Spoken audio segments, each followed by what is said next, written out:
Money changes everything. That's what people say, but I never believed it until the day a lawyer's call shattered my carefully arranged life into 1,000 jagged pieces. I was reshelving books in the library's fiction section when my phone buzzed. Usually, I let calls go to voicemail during work hours, but something made me answer. Maybe it was the unfamiliar number, or maybe fate has a way of forcing your hand when it's ready to deal you a new card.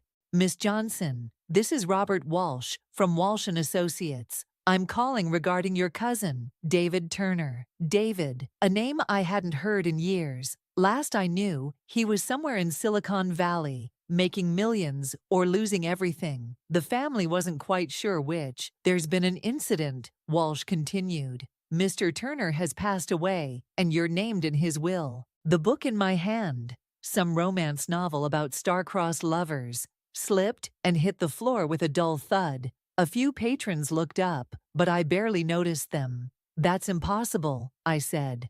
I haven't spoken to David in 15 years. Nevertheless, Miss Johnson, you've inherited his controlling stake in Tech Fusion Dynamics. The current market value is approximately $48 million. I grabbed the shelf to steady myself. $48 million.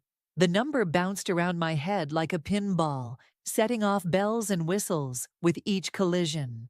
There must be some mistake, I whispered. No mistake. We'll need you to come to our offices to discuss the details. And Miss Johnson, I'd advise discretion until everything is finalized. After hanging up, I stood there, frozen between the shelves that had been my sanctuary for the past 8 years. My phone buzzed again. Lucas, probably wondering about our dinner plans. I let it go to voicemail. Lucas, my boyfriend of 2 years, the man who'd been hinting at marriage, who'd been so patient with my hesitation, my need for independence. What would he say about this? Maeve. Nina's voice startled me.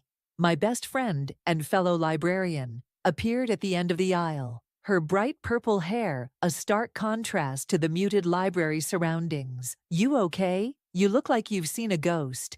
Something like that, I managed. Can you cover for me? I need some air. Outside, the city rushed by in its usual frenzy, but everything felt different, like I was watching it all through a warped lens. My cousin was dead. I was rich. The two facts refused to align in my mind. My phone buzzed again. Lucas. Hey, beautiful. His voice warm and familiar. Still on for dinner at my parents' place tonight? Carol and Henry Bennett. My potential future in-laws. They'd never approved of their son dating a librarian, though they hid it behind polite smiles and backhanded compliments. Actually, I'm not feeling well, I lied, surprising myself. I never lied to Lucas. Can we reschedule? Everything okay? Concern colored his voice, but something else too. Disappointment, suspicion, just a headache. I'll call you tomorrow. I ended the call and stared at my reflection in a store window. Same mousy brown hair, same unremarkable face, but something had shifted inside me, like a key turning in a lock I didn't know existed. David was dead, and he'd left me an empire I never asked for. The question was, why? And more importantly, what would it cost me? My phone buzzed one more time. A text from an unknown number. We need to talk about David. Meet me at Riverside Cafe tomorrow at 10. Come alone. CT. The carefully constructed simplicity of my life was unraveling. And I had a feeling this was just the beginning. The Riverside Cafe was exactly the kind of place Lucas would hate. Mismatched furniture, local art on exposed brick walls, and not a designer label in sight. I arrived 15 minutes early, ordered a chai latte, and watched the door like a hawk. At precisely 10, a woman in her 50s walked in. She had David's eyes, that same intense green that seemed to look right through you. She spotted me immediately and made her way over. Catherine Turner, she said, extending her hand. David's wife, though I suppose ex-wife would be more accurate now. My throat went dry. I didn't know David was married. There's a lot you don't know about your cousin. She sat down, declining my offer to get her a drink, including why he left you those shares. Before she could continue, my phone buzzed. Lucas. I silenced it, but Catherine noticed. Someone important. My boyfriend, I said, then added, he doesn't know about the inheritance yet. Catherine's lips tightened. Smart girl, keep it that way, especially if his last name is Bennett. The chai latte nearly spilled as my hand jerked. How did you? Because Carol Bennett has been trying to get her hands on Tech Fusion for years. David blocked her every attempt. She leaned forward. Your boyfriend's mother is a piranha in Chanel Mauve, and you just became her favorite prey. My phone buzzed again. This time, a text. Where are you? Mom and Dad insist on dinner tonight. No excuses. Catherine watched me read it. Let me guess, sudden interest in family dinner. I should tell Lucas the truth, I said, more to convince myself than her. He's different from his parents. Really? Catherine pulled out her phone, showed me a photo.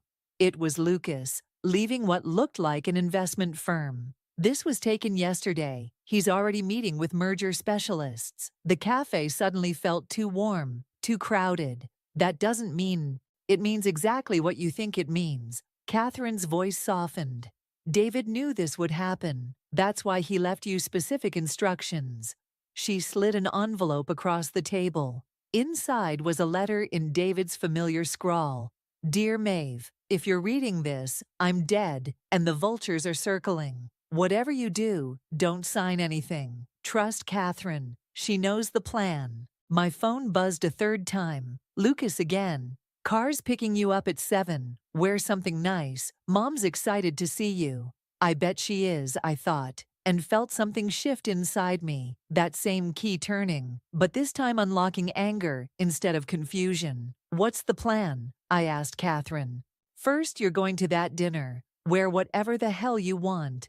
Let them think you're still the same naive librarian they've been underestimating. She stood up.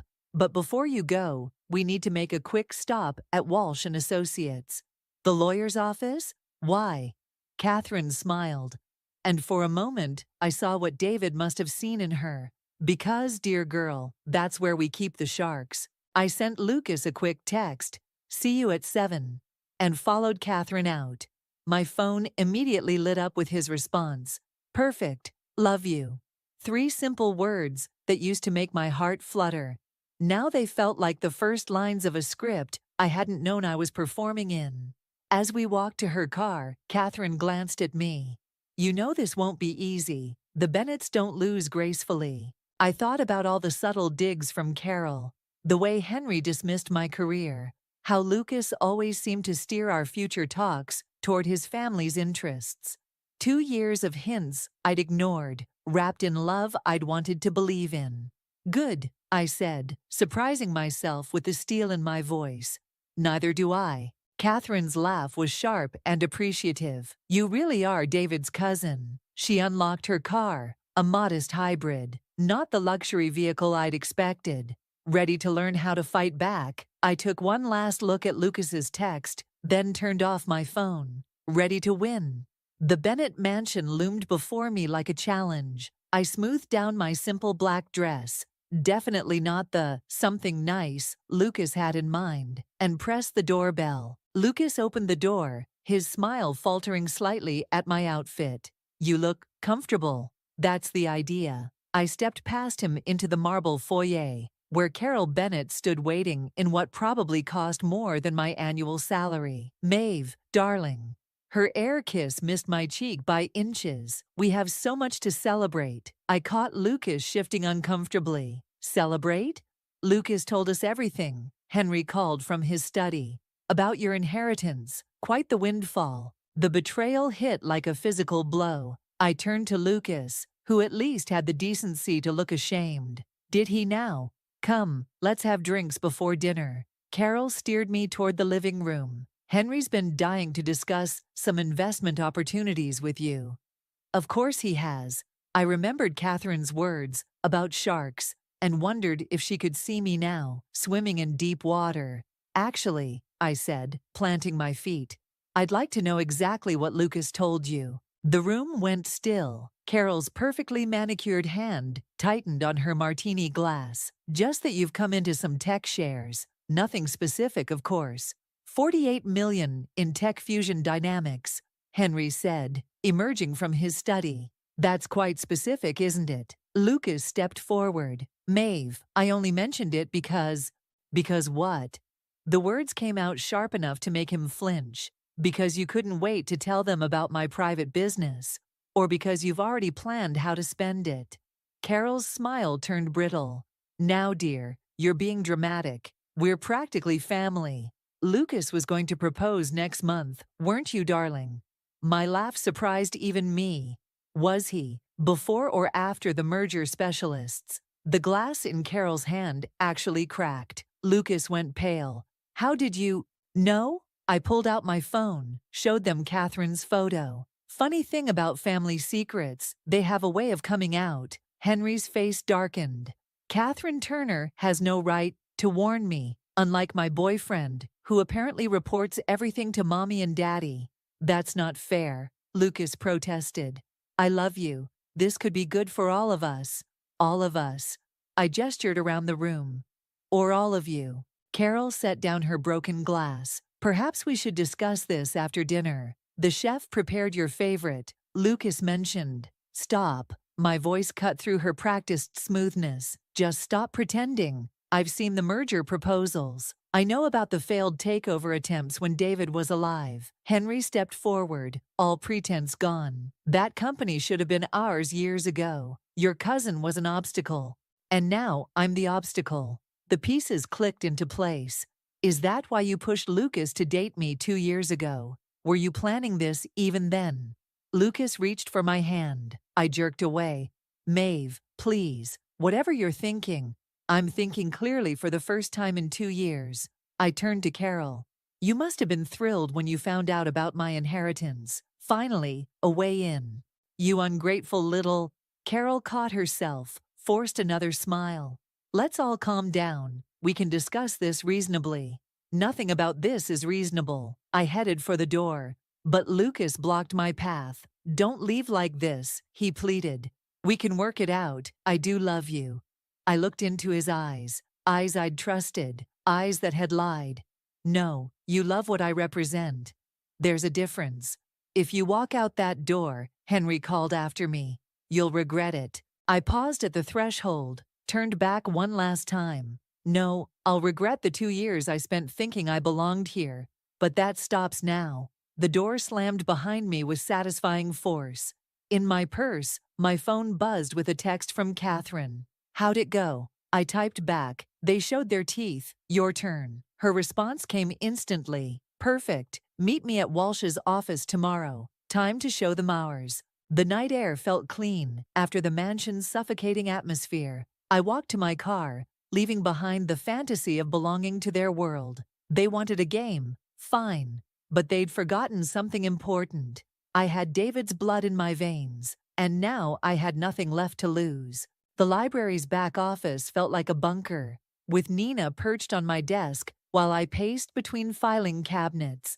3 days since the Bennett dinner, and my phone wouldn't stop buzzing with messages from Lucas. So he knew, Nina asked, scrolling through the texts. The whole time. 2 years. My laugh sounded hollow, even to me.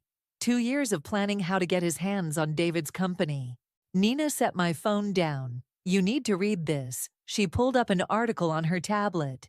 It hit the business blogs this morning. The headline made my stomach drop. Bennett Industries faces SEC investigation. Family empire on shaky ground. Henry Bennett's been cooking the books, Nina said.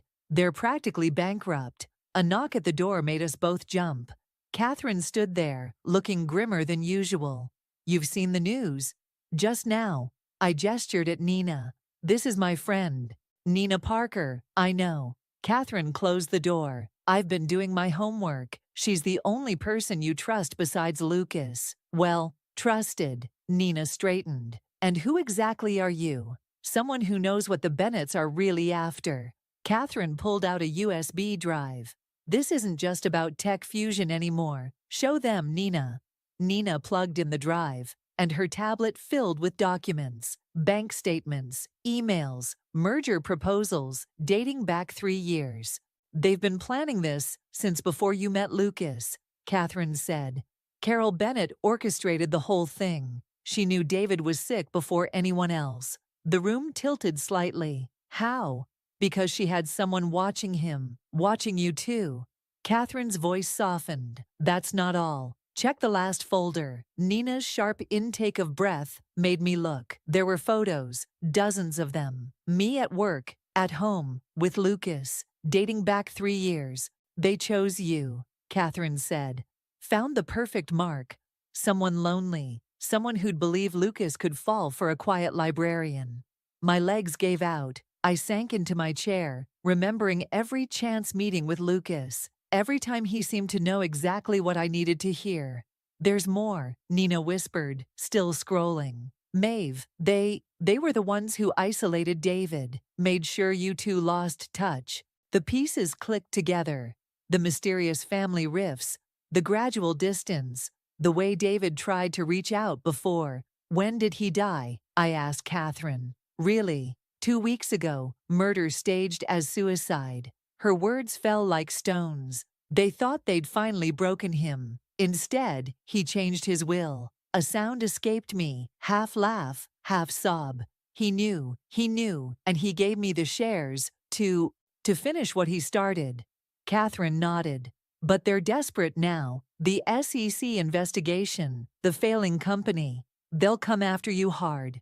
My phone buzzed again. Lucas, please, we need to talk. I can explain everything. Nina touched my arm.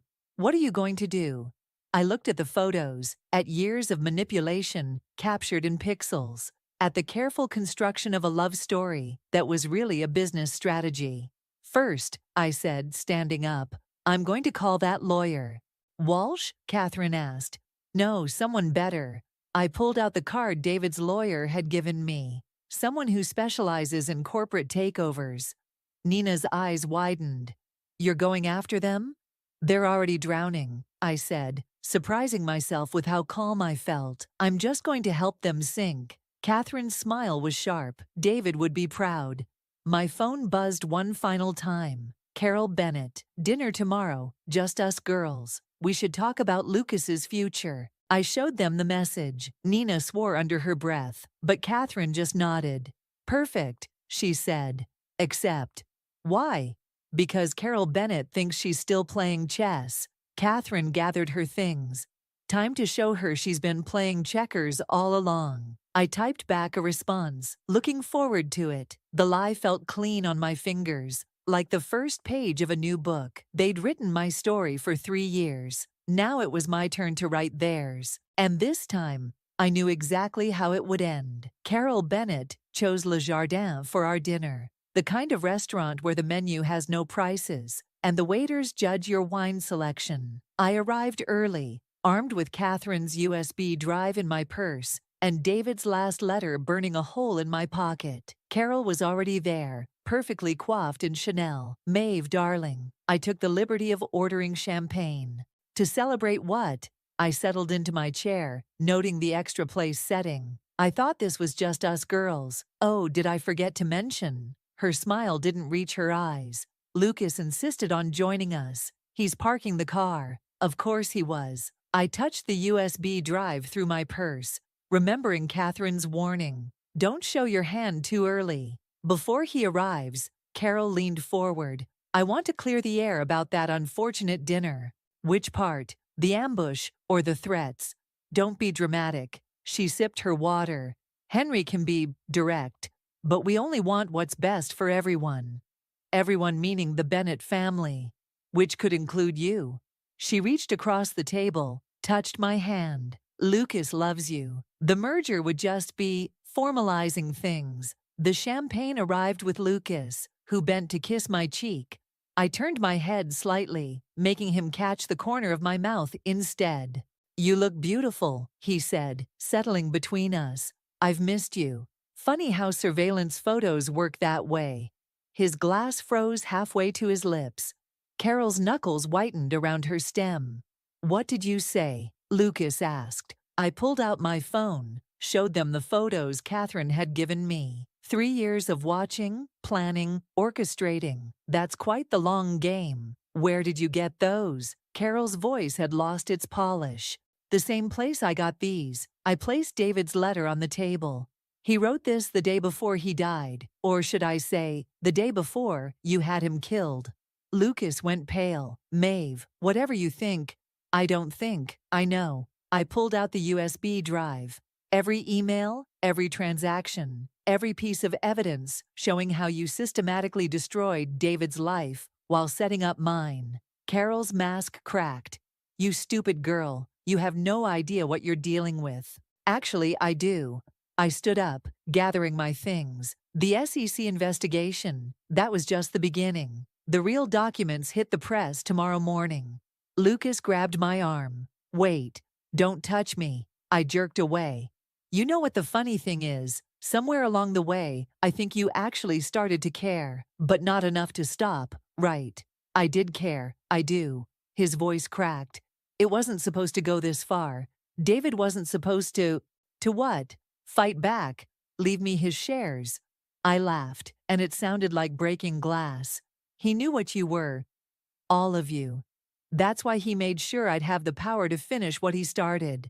Carol stood, her composure finally shattering.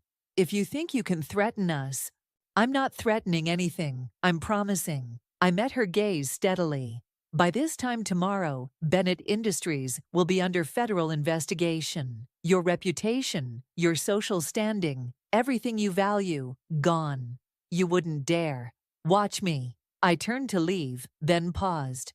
Oh, and Lucas, those merger papers you were hoping I'd sign, I already did, with your biggest competitor. The champagne bottle crashed to the floor as Carol lunged for her phone. Lucas just sat there, staring at nothing. Outside, Catherine was waiting in her car. How'd it go? Exactly as planned. My hands were shaking now, the adrenaline fading. Did you send the files? 10 minutes ago. It'll hit the morning news cycle. She studied my face. You okay? I thought about Lucas's face when I mentioned the merger, about Carol's mask finally cracking, about David, who'd seen this coming and armed me for the fight. No, I said honestly, but I will be. Catherine started the car. Where to? I touched the letter in my pocket, David's last gift, his final move in a game I was only beginning to understand. The lawyer's office, I said. We're not done yet. The morning headlines hit like bombs. Bennett Industries under federal investigation. Tech dynasty crumbles. Corporate scandal rocks social elite. I should have felt triumphant. Instead, I sat in Walsh's office, staring at security footage that changed everything. Play it again, I told the lawyer. The grainy video showed David entering his office the night he died. He wasn't alone. Lucas was with him. Timestamp shows this was 3 hours before. Walsh trailed off. Before they made it look like suicide, Catherine's voice was tight. Maeve, we didn't know. I watched Lucas on screen, gesturing angrily. David remained calm, writing something, the letter he'd left me. Then Henry Bennett entered the frame. Stop. I couldn't watch the rest again. Why didn't this come out during the investigation? Because I buried it. Henry Bennett's voice made us all jump. He stood in the doorway, looking older than I'd ever seen him. May I come in? Catherine moved to block his path. Give me one reason. Because I'm here to confess. He placed a USB drive on Walsh's desk. Everything. The surveillance, the manipulation, David's murder, all of it. My throat closed. Why now? Because Lucas turned himself in an hour ago. Henry's composure cracked. My son is going to prison, and I won't let him go alone. The room tilted. Lucas had turned himself in. Lucas, who'd watched David die, who'd been part of it all, had finally chosen truth over family. Carol doesn't know you're here, I realized. Carol is boarding a private jet to a non-extradition country. His laugh was hollow. She always had an escape plan. I chose to face the consequences. My revenge fantasy was crumbling. I'd wanted them to suffer, to feel as betrayed as I did. But watching Henry Bennett surrender his freedom to stand with his son felt like a punch to the gut. The letter, I said suddenly. The one David wrote that night. What did it say? Henry pulled out a folded paper, the real letter, not the copy I had. He knew what was coming, read it. My hands shook as I unfolded it. Maeve, if you're reading this, I'm dead, and you're probably burning with revenge. Don't. The Bennetts destroyed themselves long before they came after us. The shares I left you aren't meant as a weapon. They're a chance to build something better. Lucas knows this. Despite everything, he might be the only one who can help you do it. Love, David. He knew, I whispered. He knew Lucas would choose differently, in the end. My son loved you, Henry said quietly. That wasn't part of the plan. It's why he couldn't go through with the final merger, why he fought with Carol, why he's confessing now. Catherine touched my arm. Maeve? I stared at the letter, at Henry's broken expression, at the evidence of a revenge plot that had somehow twisted into something else entirely. The press conference, I said finally, the one where I was going to expose everything, cancel it. What? Catherine straightened. After everything they did? David was right. This isn't about destroying them anymore. I faced Henry. You and Lucas will face justice through the courts, but Tech Fusion, we're going to rebuild it. Make it what David always wanted. We? Henry asked. Lucas will serve his time, but when he's out, I swallowed hard. David trusted him for a reason. Maybe it's time I figured out why. Walsh cleared his throat. The press is waiting downstairs. What should I tell them? I looked at the security footage, frozen on David's face, at Henry, choosing accountability over escape, at the letter that had changed everything. Tell them, I took a deep breath. Tell them this is a story about redemption, not revenge. My phone buzzed. Nina, probably wondering why I wasn't destroying the Bennetts as planned. But David's words echoed in my head. A chance to build something better. The hard part wouldn't be forgiving Lucas. The hard part would be forgiving myself for wanting to become exactly what I'd hated about them. Ready? Catherine asked, gesturing toward the door. No, I wasn't ready at all. But maybe that was the point. The prison visiting room smelled of industrial cleaner and stale coffee. Lucas sat across from me. Orange jumpsuit stark against his pale skin. 3 months in custody had stripped away his polished veneer, leaving something raw and unfamiliar. You got my letter? He asked. I placed David's final letter on the table between us. I got both of them. His eyes fixed on David's handwriting. Then you know. I know he trusted you. What I don't know is why. Lucas touched the letter's edge, then pulled back as if burned. The night he died, I was supposed to get his signature on the merger documents. Instead, he showed me everything. The real Tech Fusion financials, the prototype designs, what the company could become. And that changed your mind? No. His laugh was bitter. What changed my mind was watching my mother order his death like she was ordering dinner. A guard shifted nearby, reminding us we weren't alone. I lowered my voice. Why didn't you stop it? Because I was a coward. He met my eyes for the first time. But David knew that too. He knew I'd eventually choose differently. How could he possibly? Because of you?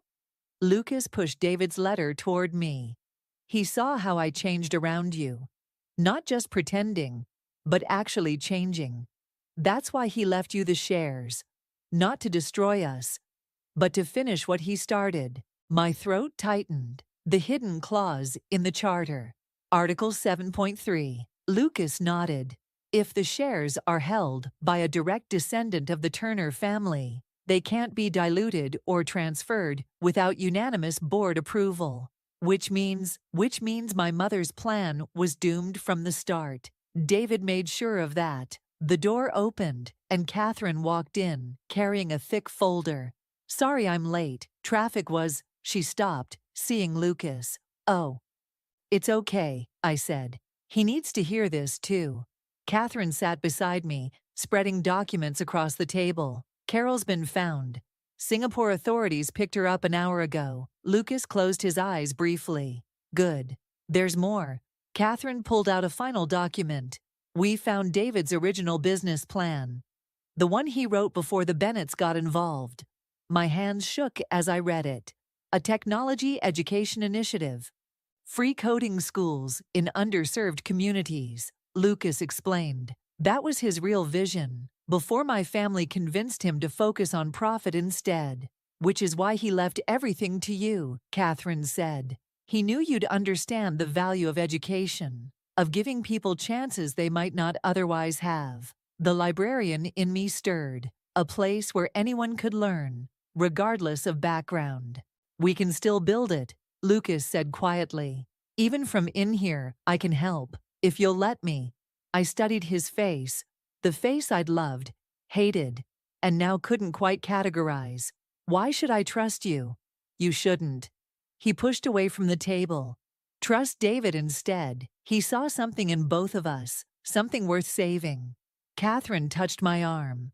Maeve? I looked at the scattered documents, David's vision, Lucas's confession, the future waiting to be built from the ashes of revenge. Article 7.3 stays in place. The shares remain protected. Of course, Lucas agreed. But, I continued, when you get out, there's a place for you in the education initiative, if you're willing to build something instead of destroying it. Time's up, the guard called. Lucas stood, hesitated. I loved you, you know. Not at first, but eventually. That part was real. I know. I gathered the documents. That's why David trusted you. And maybe that's why I can too. Eventually. He nodded once, understanding the weight of that maybe, then turned to go. Lucas, I called after him. He looked back. David was right about one more thing. What's that? Redemption is harder than revenge, but it's worth more in the end.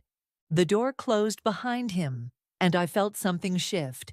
Not the key turning this time, but a door opening to something new, something better.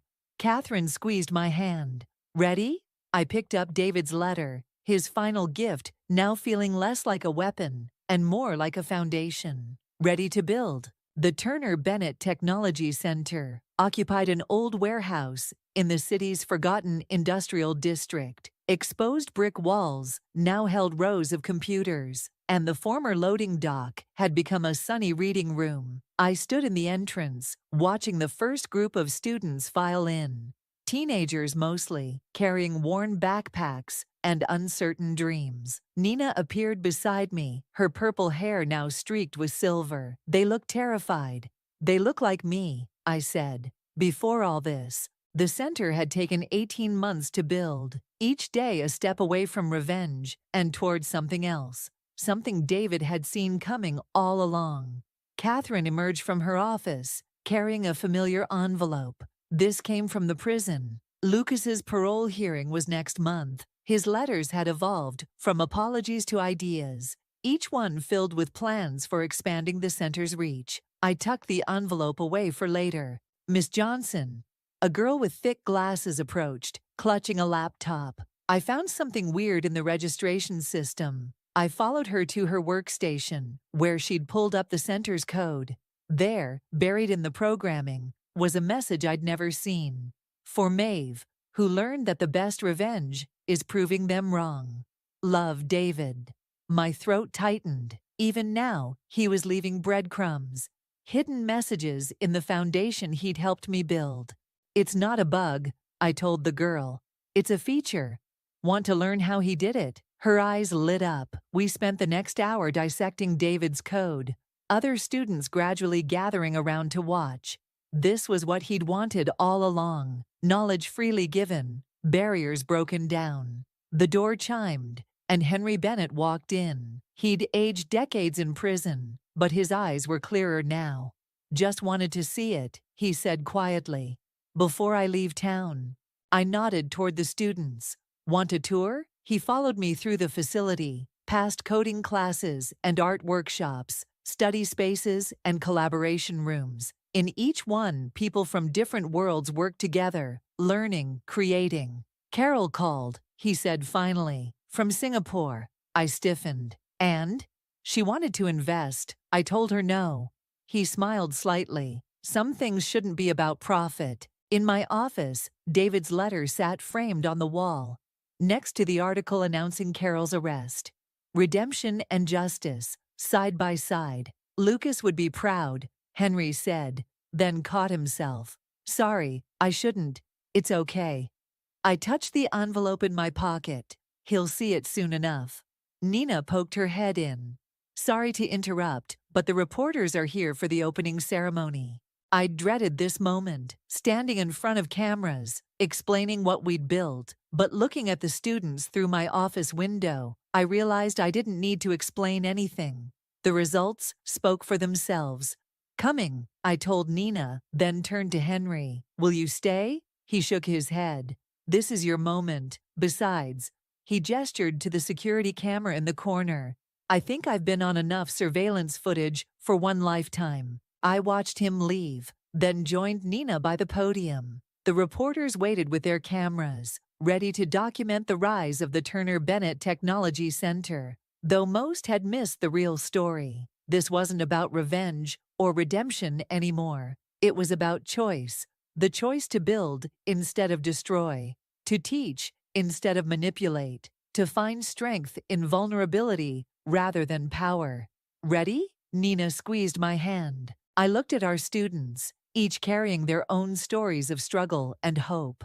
At Catherine, who'd helped me navigate between justice and vengeance.